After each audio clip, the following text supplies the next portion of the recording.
Siapa yang mendapati kehidupan di alam kuburnya baik, fama aisaro, maka betapa sangat mudah kehidupan setelahnya. Tapi siapa yang mendapati kehidupan kuburnya berat, penuh siksa, fama asyadda ba'da, betapa sangat berat kehidupan setelahnya. Kalau Ananda Ali dan Ananda Saka, kita yakin ahli surga, Pak. Kita ini nahlilin bukan mendoakan Ali dan Saka, tapi memberi kekuatan, ketabahan, motivasi kepada orang tuanya.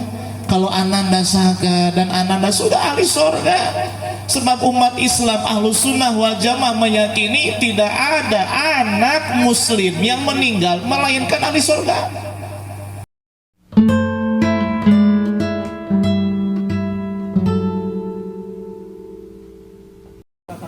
Wabarakatuh.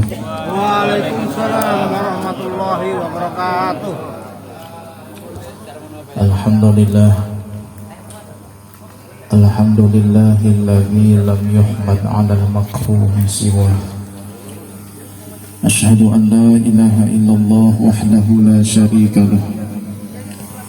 Wa asyhadu anna sayyidana Muhammadan 'abduhu wa rasuluhu la nabiyya ba'dahu. Allahumma salli wa sallim ala sayyidina Muhammadin miftahi babi rahmatillah adada ma fi ilmillah salata wa salaman daimaini bidawami mulkillah wa ala alihi wa sahbihi wa mawalah amma ba'du.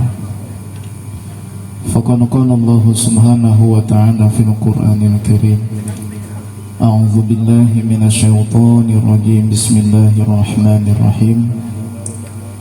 Kullu nafsin dha'iqatul maut wa nabluukum bisyarri wal khairi fitnah wa ilayna turja'un. Wa qala an-nabiyyu sallallahu alaihi wa alihi wa sahbihi wa sallam, inna Allah ta'ala idza ahabba qauman ibtalahum faman radiya falahu ridha wa man sakhita falahu sukhtu. Sadaqallahul azim wa balagha rasuluhul habibul karim wa nahnu ala dhalika minasy syahidin walhamdulillahi rabbil alamin. Segala puji atas curahan nikmat dan rahmat Allah subhanahu wa ta'ala kepada kita. Salawat dan salam mudah-mudahan tercurahkan kepada baginda alam Kangjeng Nabi Muhammad sallallahu alaihi wasallam,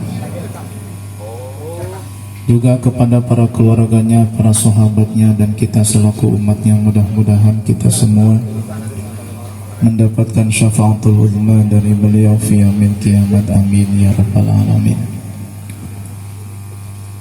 Yang saya hormati dan mudah-mudahan dimuliakan Allah, para alim ulama, para kiai, para tokoh masyarakat, wabil khusus Al-Mukarram Al-Ustaz Aliyuddin, Al-Mukarram Al-Ustaz Dimaskud, Al-Mukarram Al-Ustaz Manhuri, Al-Mukarram Al-Ustaz Mahfud, Al-Mukarram Al-Ustaz Hafid, beserta para asyati dan kesepuhan seluruh Taman Cikanda yang mudah-mudahan semuanya diberikan kesehatan dan panjang umur. Hadirin sekalian yang dimuliakan Allah, yang saya hormati sahibul musibah Bapak Purnomo beserta istri dan keluarga, mudah-mudahan beliau diberikan kesabaran dan ketabahan oleh Allah Subhanahu wa ta'ala dan mendapatkan pahala yang besar atas musibah yang telah menimpa. Dan mudah-mudahan Ananda Ali dan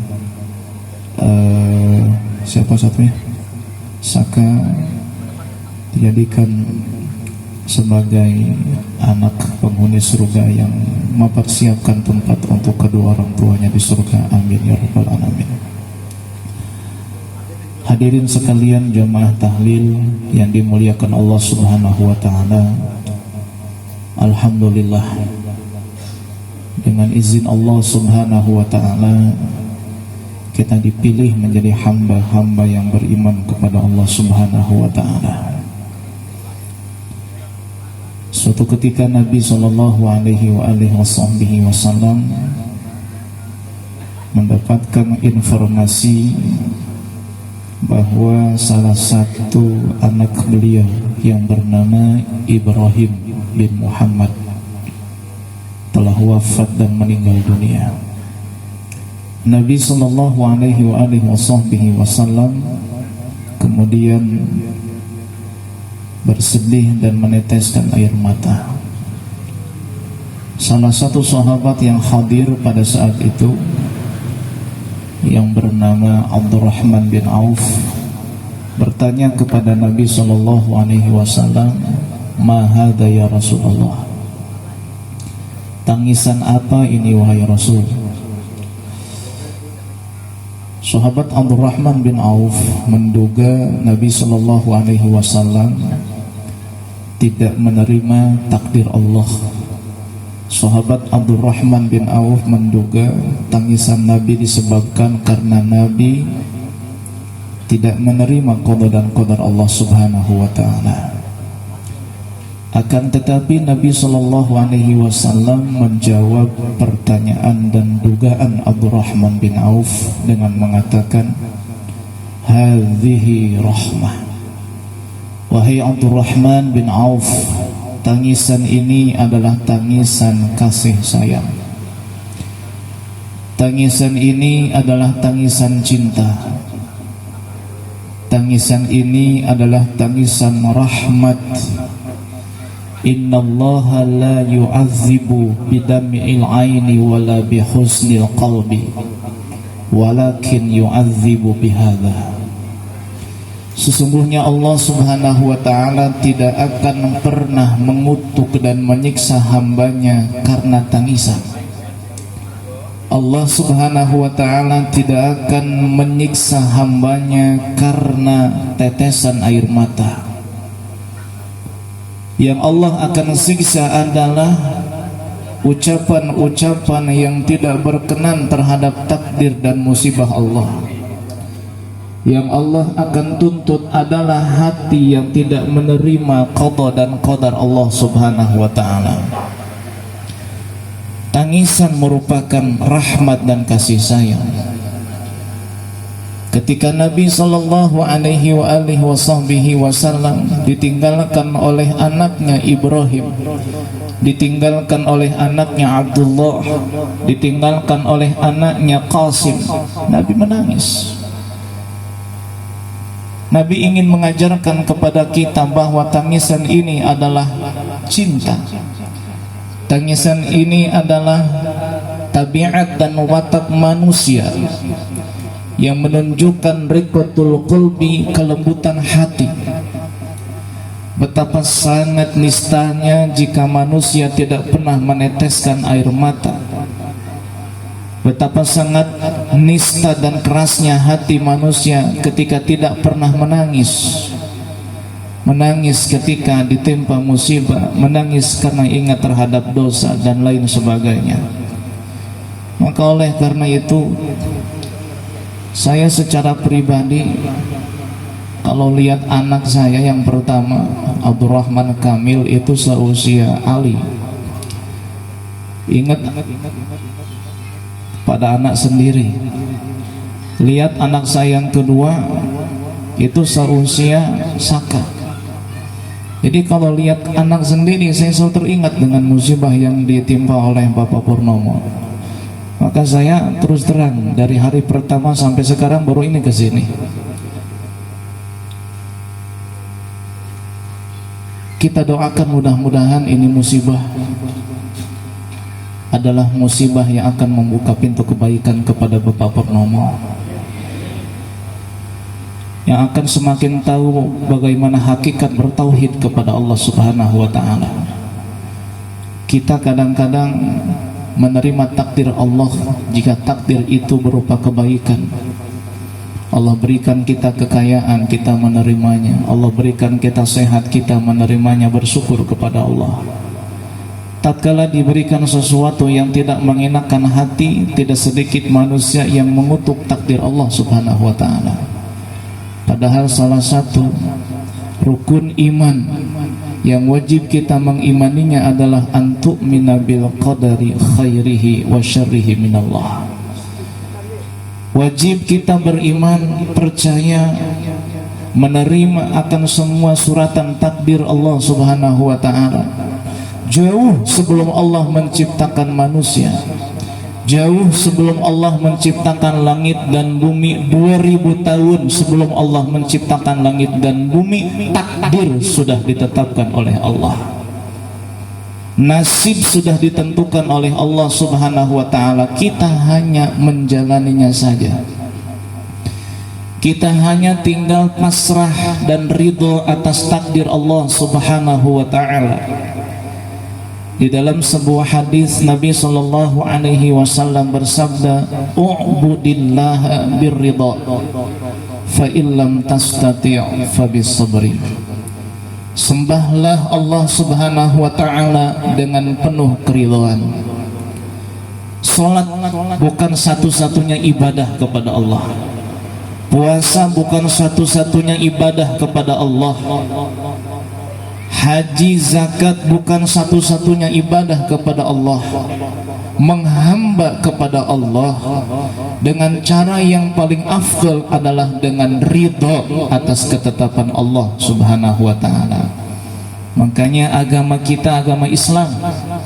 Islam itu artinya al-istislam wal inqiyad, pasrah, menerima, tunduk dan patuh terhadap segala aturan, terhadap segala hukum qada takdir Allah Subhanahu wa ta'ala. Hadirin hadirat yang dimuliakan Allah Subhanahu wa ta'ala, kalau kita tidak mampu ridho, karena ridho adalah tingkatan yang sangat tinggi dan sulit untuk dilakukan oleh setiap hamba yang beriman, Nabi sallallahu alaihi wasallam memberi solusi kepada kita. Kata Nabi, fa illam tastati' fa bisabri. Jika kamu tidak mampu ridha, maka harus bersabar. Tahan hati dari berkeluh kesah, tahan hati dari tidak menerima atas segala ketetapan Allah Subhanahu wa ta'ala.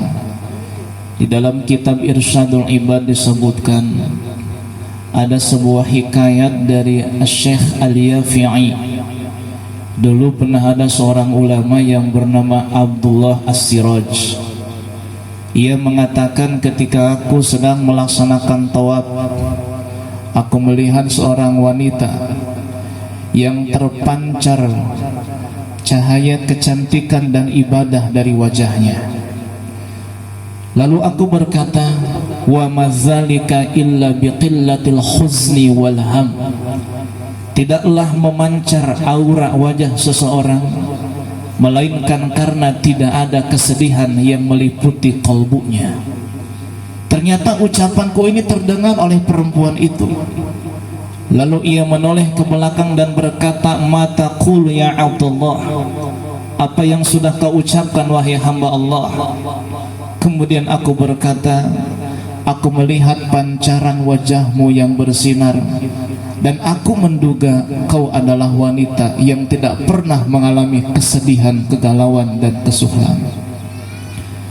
Perempuan ini pun kemudian menjawab, wahai hamba Allah, inni lamaklumatun bil huzni wal ham. Sesungguhnya aku adalah seorang wanita yang diliputi dengan kesedihan, diliputi dengan rasa takut, diliputi dengan musibah yang pernah aku alami, yang mungkin tidak ada seorang pun yang pernah mengalaminya. Maka Syekh Abdullah As-Siraj bertanya, wa matilka ya amatallah, tolong ceritakan kepadaku musibah apa yang telah kau alami, musibah apa yang telah menimpa dirimu, dan bagaimana kau bisa setabah dan setegar ini. Perempuan itu pun menjawab, aku memiliki 3 orang anak. Satu perempuan sudah menikah dan ikut bersama suaminya. Yang kedua dan yang ketiga adalah laki-laki. Pada saat Idul Kurban, aku sedang memasak di dapur sambil menggendong anakku yang terakhir, yang keempat baru lahir, baru bisa merangkak. Suamiku sedang menyembelih kambing. Anakku yang kedua berkata kepada anakku yang ketiga, "Dek, kita main sembelih-sembelihan yuk kayak bapak nyembelih kambing." Maka anakku yang kedua dan ketiga begitu sangat polos dan mempraktekkan apa yang dilakukan oleh suamiku. Anakku yang kedua mengambil sebilah pisau. Kemudian anakku yang ketiga berbaring seperti seekor kambing. Lalu anakku yang kedua itu menyembelih adiknya, menyembelih anakku yang ketiga, seolah-olah seperti suamiku, ayahnya sedang menyembelih seekor kambing, hingga meninggallah anakku yang ketiga. Ketika anakku yang kedua melihat darah berceceran, dia pun ketakutan lari ke tengah hutan. Kemudian dia dimakan oleh serigala. Suamiku yang melihat kejadian itu, dia pun lari bergegas mengejar anakku yang kedua. Kemudian suamiku tersesat di tengah hutan, kehausan, kelaparan hingga harus mati di tengah hutan. Sedangkan anakku yang pertama, ketika dia mendengar kejadian ini, dia pun langsung menangis, kemudian pingsan dan tidak bangun kembali. Dia pun wafat saat itu juga. Aku pun berlari minta pertolongan, dan aku letakkan anakku yang terakhir itu di samping kuali yang sedang aku gunakan memasak air. Ketika aku pergi keluar rumah, anakku yang terakhir ini merangkak. Dengan polosnya dia tidak tahu, tangannya meraih kuali yang ada air panas sedang mendidih. Kemudian air itu pun jatuh mengenai tubuhnya hingga melepuh dan meninggal. Anakku keempat semuanya meninggal dan suamiku meninggal. Dan aku sangat terpukul, sangat menangis, sangat sedih dalam kejadian ini. Akan tetapi aku berkata, "Ma min ahadin tusibuhu musibatun wa may yazbaina sabri wal jazai fama yajidu fis sabri illa thawab wa ma yajidu fil jazai illa al iqab." Tidak ada seorang pun yang mendapatkan musibah kemudian dia menimbang antara sabar dan berkeluh kesah, maka dia tidak akan mendapatkan dari kesabaran melainkan pahala, dan dia tidak akan mendapatkan dari berkeluh kesah melainkan siksa dan azab dari Allah Subhanahu wa taala. Maka aku pun bertahan hingga sampai sekarang, menerima takdir Allah Subhanahu wa taala. Aku pun pasrah dengan qada dan qadar Allah Subhanahu wa taala, dan aku bersabar atas musibah ini. Maka kau lihat pancaran wajahku yang bersinar, seolah-olah aku tidak memiliki masalah dan beban, padahal aku adalah mungkin orang yang paling besar masalahnya dan kesedihannya. Hadirin hadirat yang dimuliakan Allah Subhanahu wa taala, kita lihat subhanallah, fenomena alam yang begitu amat sangat cepat, musibah yang begitu amat sangat singkat, tidak sampai jam-jaman, tidak sampai waktu yang lama, hanya hitungan detik saudara kita di Cianjur luluh lantah rumahnya terkena gempa. Tetangga kita subhanallah tidak sampai jam-jaman, subhanallah habis semua. Ini adalah ibrah dan pelajaran bagi kita semua betapa sangat singkatnya kehidupan dunia.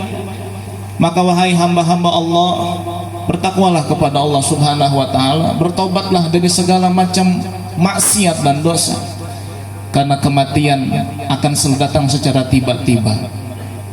Al mautu ya'ti baghtatan wal qabru sundukul amal. Kematian datang selalu mendadak dan tiba-tiba. Sedangkan kubur adalah tempat di mana kita akan merasakan jerih payah amal yang sudah kita kerjakan ketika hidup di alam dunia. Allah ngasih pelajaran sama kita, fulan bin fulan meninggal dunia, fulan bin fulan terkena musibah. Biar kita menjadikan itu sebagai ibrah, sebagai i'tibar bagi kehidupan kita.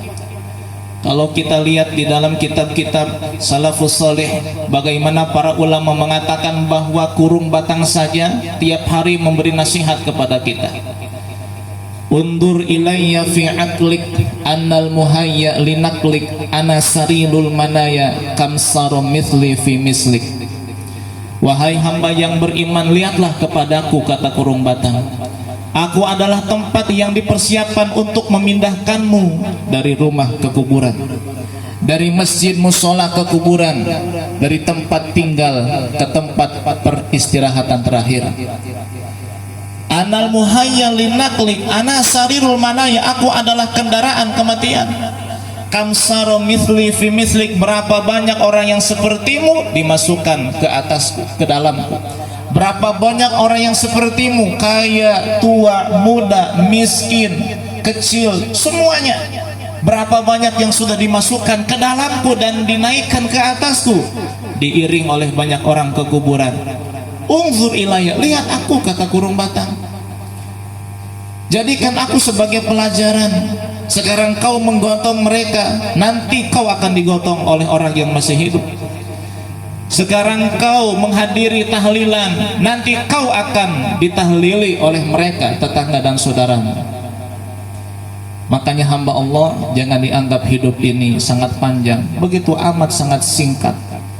Allah subhanahu wa ta'ala memberikan usia kepada Nabi Nuh alaihi salam 950 tahun. Ketika Nabi Nuh wafat, ditanya oleh malaikat Jibril, ya abal anbiya, wahai moyang dari segala para nabi, wahai bapak dari seluruh para nabi, kaifa wajadtal hayah, bagaimana kau mendapati kehidupan di dunia, bagaimana pendapatmu tentang kehidupan di dunia? Nabi Nuh alaihi salam yang diberikan usia 950 tahun kemudian berkata, wajadtuha kadarin laha babani, kehidupan dunia yang aku lewati seperti masuk ke dalam rumah yang memiliki dua pintu, masuk lewat pintu depan, keluar dari lewat pintu belakang. 950 tahun yang begitu amat sangat lama, ternyata kata Nabi Nuh alaihissalam seperti masuk ke dalam rumah yang memiliki dua pintu, masuk di pintu depan, keluar lewat pintu belakang. Artinya apa? Nabi Nuh saja yang hampir 1000 tahun tinggal di dunia mengatakan singkat hidup di dunia ini. Kita sendiri kan merasakan, oh dulu kemarin saya masih bujangan, sekarang sudah punya istri, sekarang sudah punya anak, sekarang sudah punya mantu. Kemarin perasaan baru SD, sekarang subhanallah udah tua, sekarang subhanallah udah mendekati ajal, sekarang subhanallah sudah masuk generasi wal asri, bentar lagi maghrib. Artinya apa? Meninggal dunia. Sedangkan kita umat Islam meyakini kehidupan setelah kehidupan alam dunia adalah awal daripada kehidupan abadi alam akhirat. Siapa yang mendapati kehidupan di alam kuburnya baik, fama aisaro, maka betapa sangat mudah kehidupan setelahnya.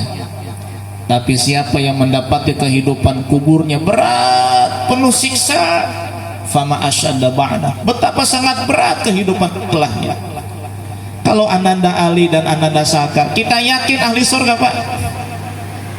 Kita ini nahlilin bukan mendoakan Ali dan Saka, tapi memberi kekuatan, ketabahan, motivasi kepada orang tuanya.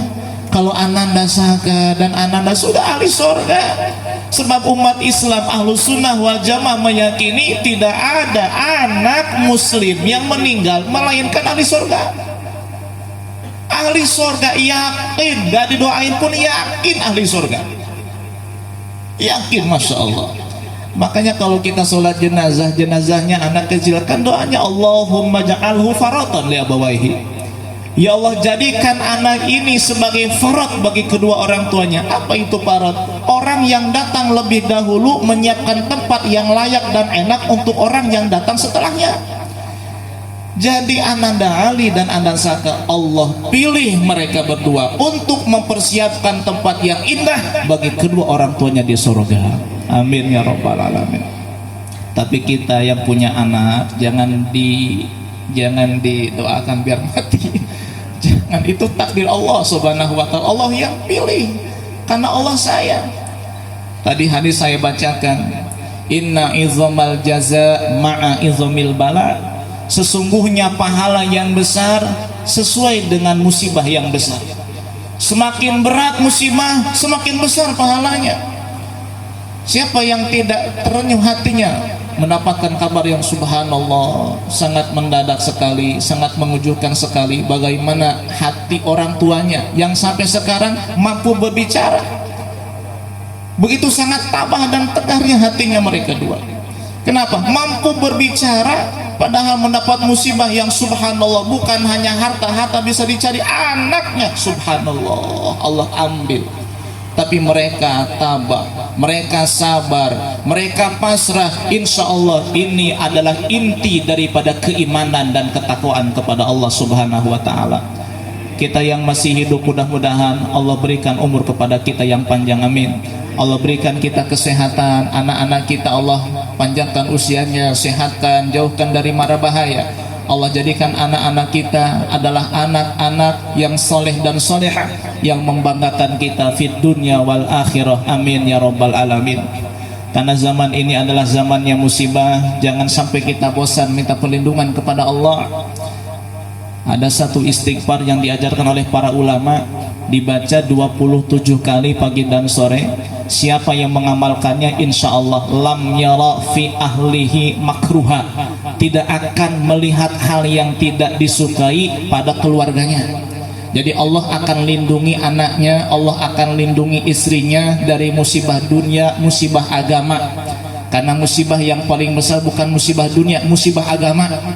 Sekarang banyak subhanallah muslim agamanya, KTP-nya Islam, tapi apa yang dia lakukan? Melecehkan Islam, menghina Islam, terang-terangan berbuat maksiat dan kemungkaran di hadapan orang banyak.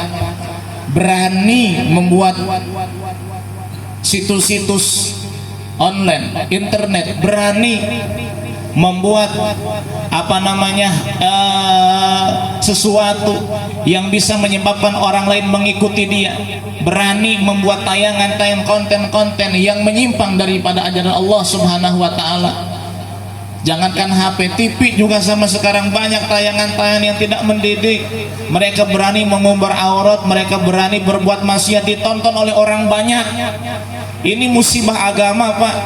Ini musibah dalam akidah. Kita sangat wanti-wanti dan takut sekali, karena Allah mampu menurunkan gempa di Sukabumi, mampu menurunkan gempa di Garut, di Cianjur. Allah pun sangat mampu menurunkan gempa di tempat kita. Nauzubillah min dzalik.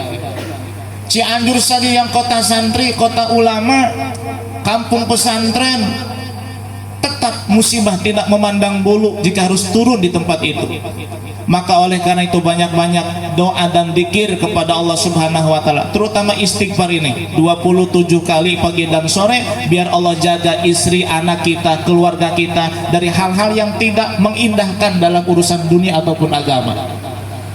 Istighfarnya adalah astagfirullah alladzi la ilaha illa huwar rahmanur rahim al hayyul qayyum alladzi la yamutu.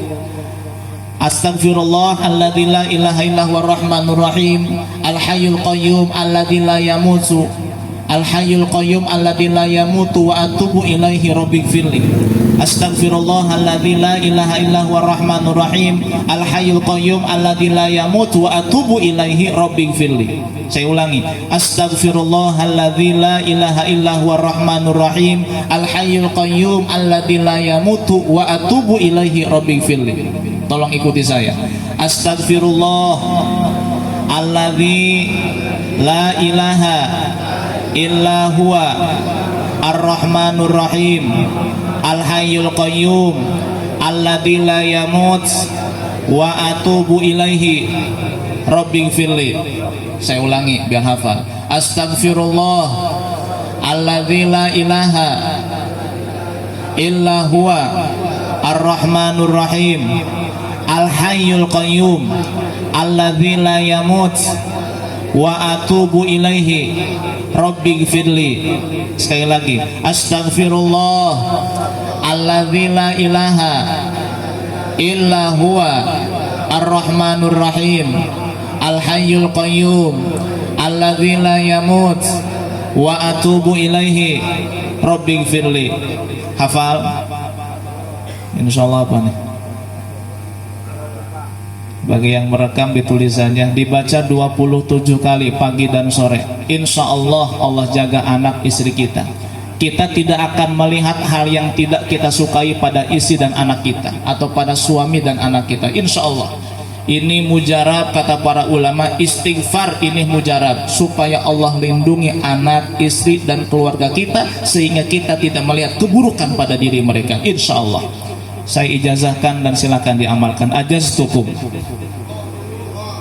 silakan diamalkan. Bagi yang hafal alhamdulillah, bagi yang tidak silakan diulangi rekamannya, ditulis kemudian diamalkan. Siap diamalkan? Siap diamalkan? Insya Allah. Berapa kali? 27 pagi dan sore, insya Allah. Pernah ada suatu kisah tentang wirid ini, tentang istighfar ini. Ada salah satu saudagar kaya, tatkala dia sedang berniaga, dia mendapat informasi bahwa kampungnya kebakaran, semuanya kebakaran habis. Tapi dia tenang-tenang saja. Orang pada panik, pergi meninggalkan dagangannya, tapi dia tenang. Ketika ditanya, kenapa Anda tenang? Dia mengatakan, aku yakin dengan janji Allah, siapa yang mengamalkan istighfar ini 27 kali, dia tidak akan melihat hal yang buruk pada dirinya, keluarganya, anaknya, hartanya. Aku yakin rumahku tidak apa-apa. Subhanallah, setelah dia pulang ternyata betul, semua satu kampung hangus, cuman rumah dia yang aman.